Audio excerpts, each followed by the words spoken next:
Hard Rock Lunchbox. Jesus Christ, I'm sorry I'm so late. Welcome to a very late edition of the Hard Rock Lunchbox. And of course, if you're listening or watching or doing either of those two things on Strangerhood TV on YouTube, welcome to the Top 20. It is very late on April 23rd, 2026. How's everybody doing? I'm hoping everybody's day has been going better than mine so far. Also, why does this shirt make me look like I have boobs? Well, if you want to see my boobs, I guess you'll have to hop up on the Top 20 next week to check that out. It's the OnlyFans page of the Top 20, actually, so we can make even less money than we make right now. That's cool. Yeah, man, I hope everybody else this morning was filled with less FIFA nonsense than mine. I know I've mentioned before that the company I worked for, we landed the FIFA logistics contract for the FIFA World Cup, and actually we're with FIFA, I think, through 2029 is the deal. At least. That's the initial contract. But, man, I have to tell you, I have had nothing but problems today. And it's so bananas to me. Like, I'm going to fix this. Hang on. I got to fix my... You can't see this, but I'm going to have to fix my headphones. It's so bananas to me. Like this... And I realize this is a me problem. Like, the biggest struggle I've been having over the past year really has been, like, how does DJ function playing nice with others? It's kind of, like, that's kind of a thing I'm in. And to be perfectly fair, like, I am very capable of playing nice with others. Where I struggle is when things start to impede my job.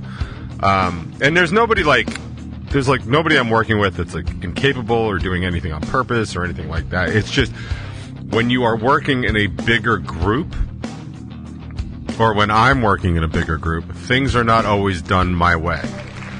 And I want to say that it bothers me, but it doesn't quite bother me. It's not really a bother as much as it is an efficiency thing. Like, I just spent an hour trying to get something that happened that on my own system would have been done in 30 seconds. But because, like, there's other systems and other people involved, like, I had to actually go to somebody to get them to release a file so that I could access the file. But, like, I'm a sysadmin. Like, not only should I have access to that file, like, I should be able to delete it if I wanted to. Like, you know what I mean? Like, it's that kind of thing. And that's the struggle I'm having. It's very hard to move from a situation where you are, like, all-knowing, all-seeing Wizard of Oz to kind of like a cog in a tech machine. And I realize, like, at this scale, like, I couldn't even do the job by myself. It's not about that. It's about, like, these things should be done this way so that I can go about my day in a faster manner. And I think that's where I get bogged down. But that's why I'm like 5-7 minutes late or whatever it was, because, like, I really needed to get this shipment through, and it just was not doing the job. And actually, once I'm done here, I have to go investigate why that is, because it doesn't make any sense to me, because, like, this is too much. This is too much for this show to even explain. Just rest assured that I will get, if not to the bottom of this, I will get at least to the middle or the upper or the lower high of it.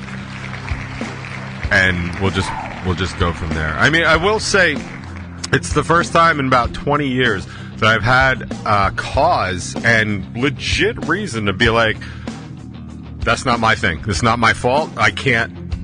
Like, there's lots of things that aren't my fault, but there are very few things that have not been my responsibility over the past 2 decades. But now it's like, hey, man, not only is that not my fault, it's also not my responsibility because I'm locked out of doing this particular thing.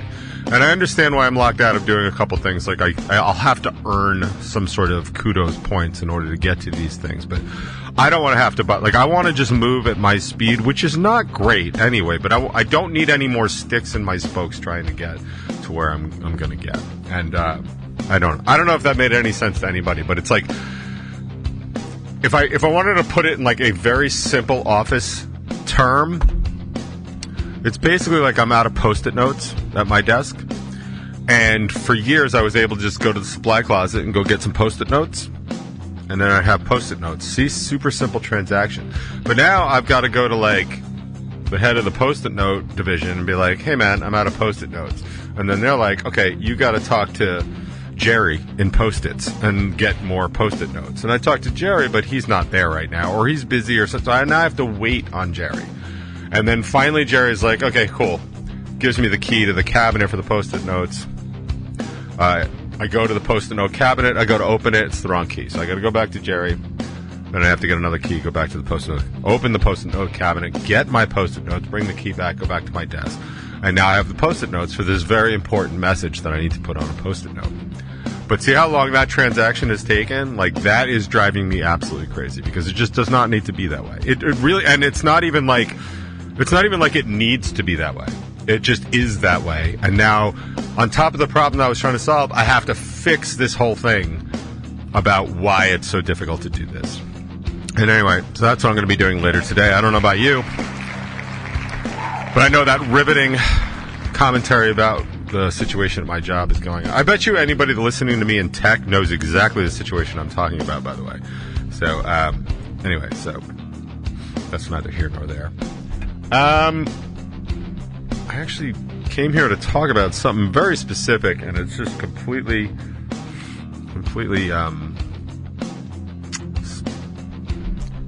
slipped my mind. And that's probably good.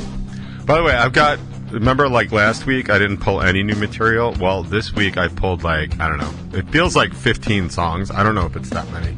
I know there's a couple of them got screwed up. Like I have to... It'll be an interesting Hard Rock Lunchbox is basically what I'm trying to tell you. And that's not new, right? That's kind of how we roll here.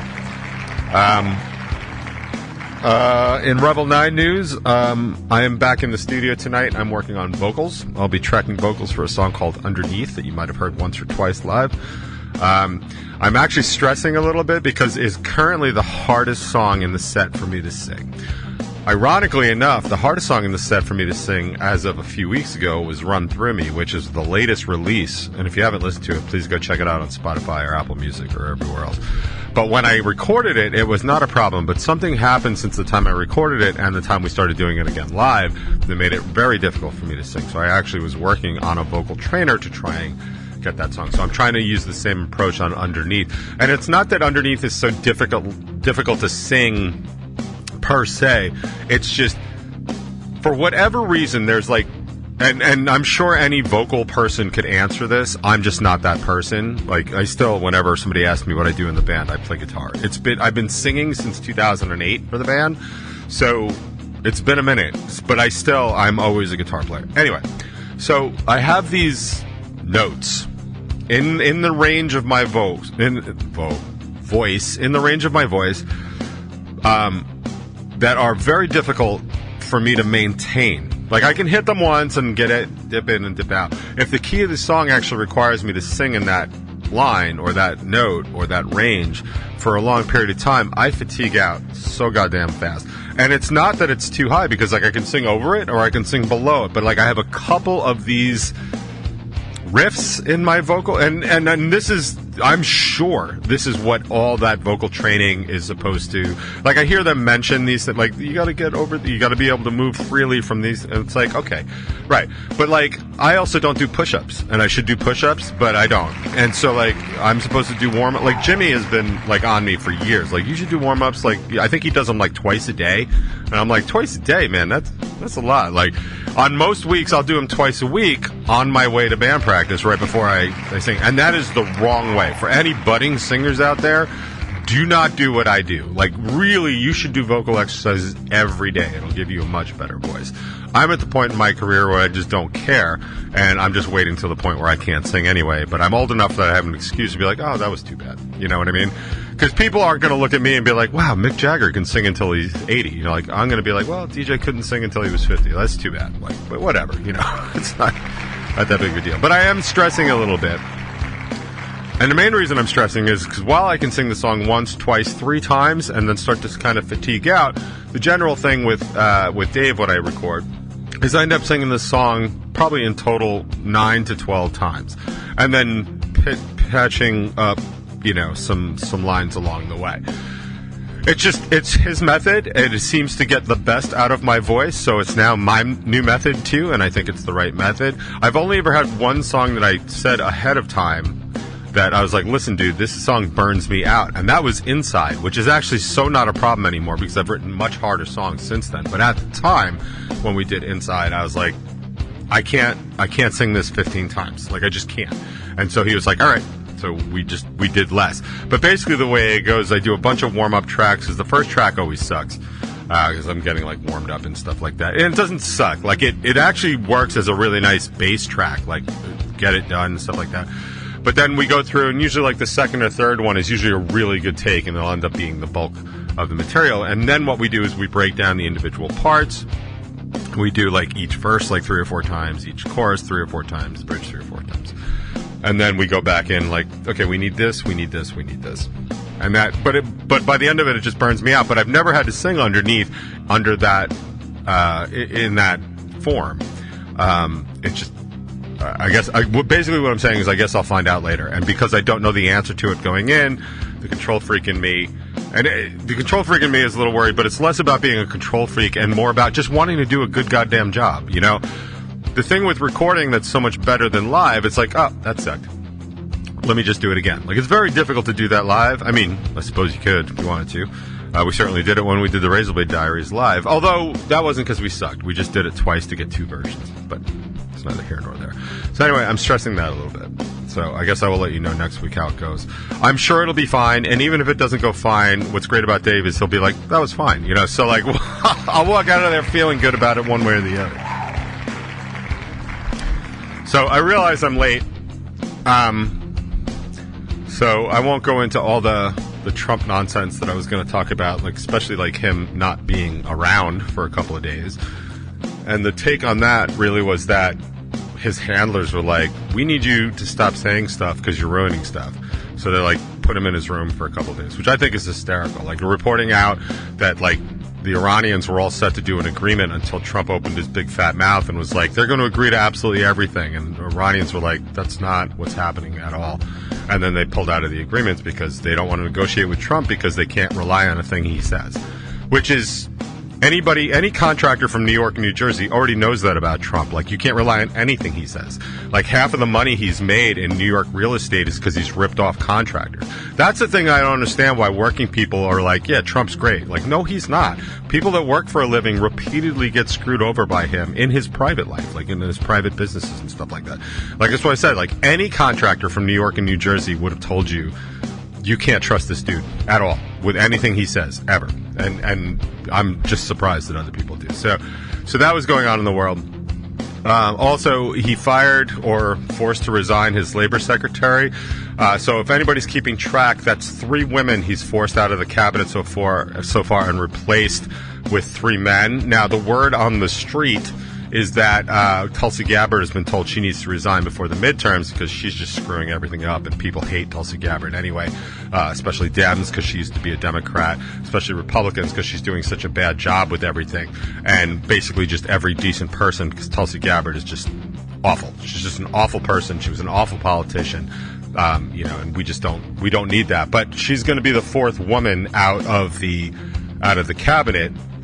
And she'll probably be replaced by a man, leaving, I think, only Linda McMahon as a cabinet official. And honestly, Linda McMahon is about as man as you can get. So I don't know if that's... I mean, she's twice the man Marco Rubio is. That's for goddamn sure. I think the thing I wanted to talk about is... I don't know who lives in my congressional district, but Nick LaLota is my representative. I did not vote for him. I think he's a scumbag. And aside from the fact that he's a Trump supporter, or a MAGA guy, like I just can't vote MAGA. Like I'll vote Republican for sure.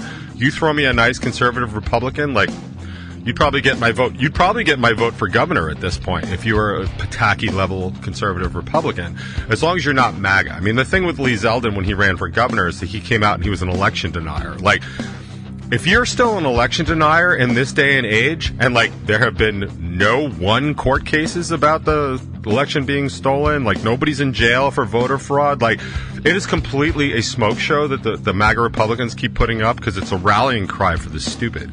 And if you don't believe me, like, there was just an article out, I think it was like Newsweek or maybe even The Atlantic or something like that basically said that, you know, talking about how, like, Trump is just doing a horrible job, but also slamming his core followers at the same time. Because he was saying, the article was basically saying that, you know, the con man doesn't have to be really good at what he does as long as the people he's conning are as stupid as they are. And that's exactly what's happening, because they're just believing everything he's saying. So if you're still an election denier at this point, like, you are just a moron. Like, you are just so stupid, or you're just being political about it and you know better, which makes you a bigger piece of ass in my opinion, but that's just my opinion. So anyway, Nick LaLota.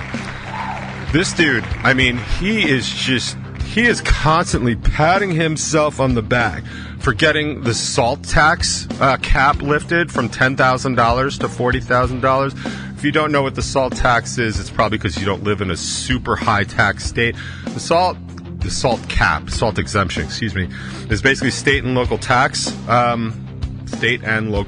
exemption, which in your taxes, you get to write off a percentage, or you get to write off the amount of money that you pay in state and local taxes. You get to write it off on your federal tax return.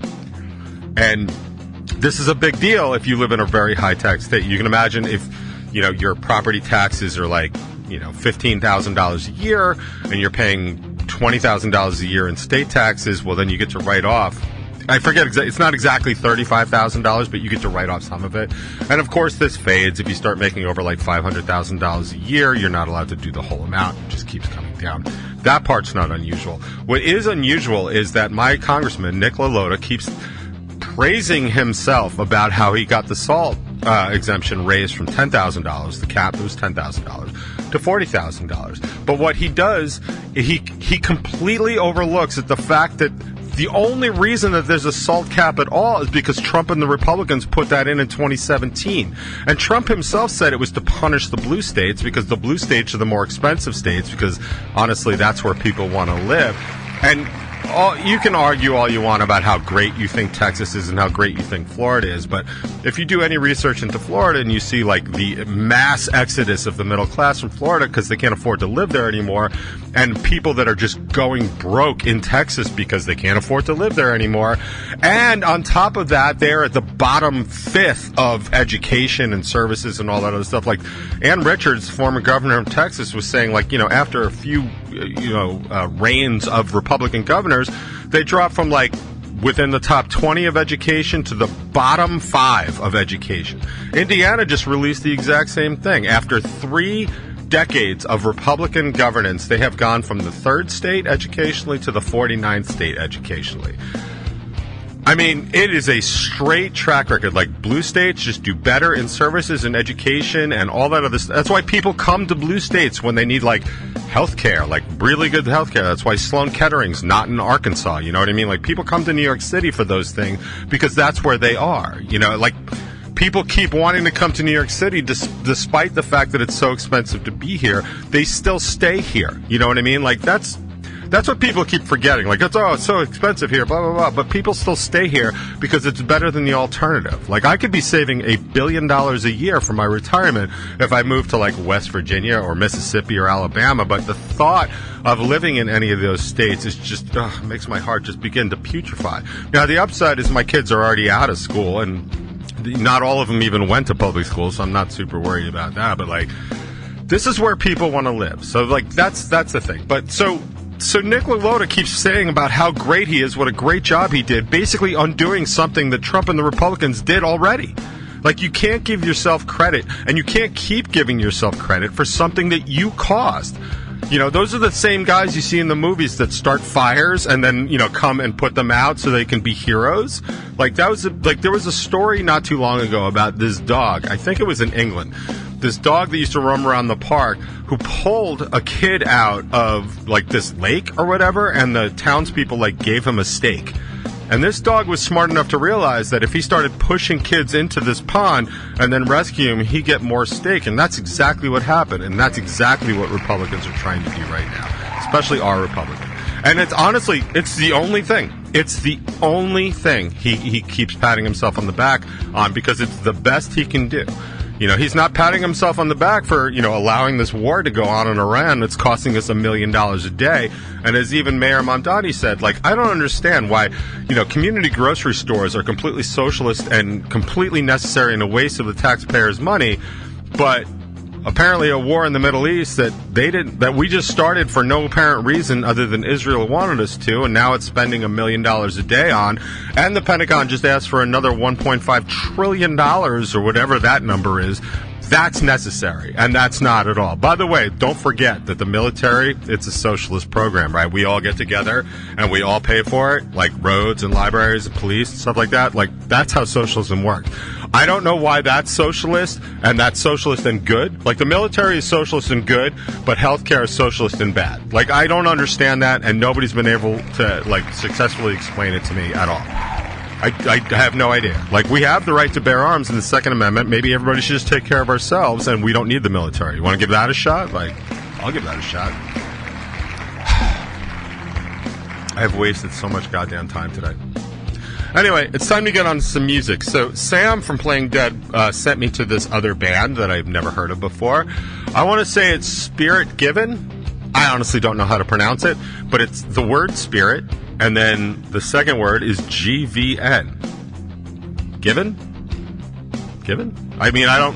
Gvn? Like, I don't know what else to call it. So I'm going to call it Spirit Gvn, but if you want to look them up after the show, it's Spirit space GVN. Spirit Gvn. The song is Guys. I really dug it, and it's for you right now on the box.